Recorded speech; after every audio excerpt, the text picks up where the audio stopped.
নানা বাড়িতে বেড়াতে আসা মানেই ছিল আনন্দ, গল্প আর প্রিয়জনের সঙ্গে কিছু সুন্দর সময় কাটানো। কিন্তু সেই আনন্দই যে মুহূর্তে পরিণত হবে স্বজন হারানোর কান্নায়, তা কি কেউ ভেবেছিল? মাত্র কয়েক মিনিটের ব্যবধানে পুকুরের পানিতে নিভে গেল দুই কিশোরীর প্রাণ। মাদারীপুরের শিবচরে নানাবাড়ি বেড়াতে এসে পুকুরে ডুবে মারা গেছে দুই খালাতো বোন, 13 বছর বয়সী আতিকা আক্তার ও 14 বছর বয়সী জান্নাত আক্তার। এ ঘটনায় আহত হয়েছে তাদের আরেক খালাতো বোন লাবিবা আক্তার।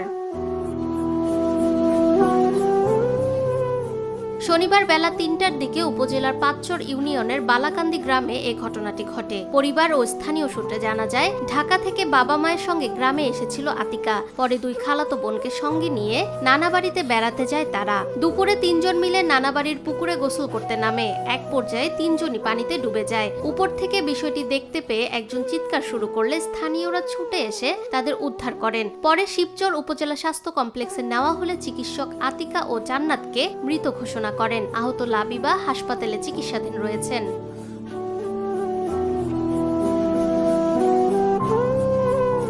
যে নানাবাড়িতে হাসি আনন্দে সময় কাটানোর কথা ছিল, সেখান থেকে দুই কিশোরীর নিথর দেহ ফিরল পরিবারের কাছে। স্বজনদের কান্নায় ভারী হয়ে উঠেছে পুরো বাড়ির পরিবেশ।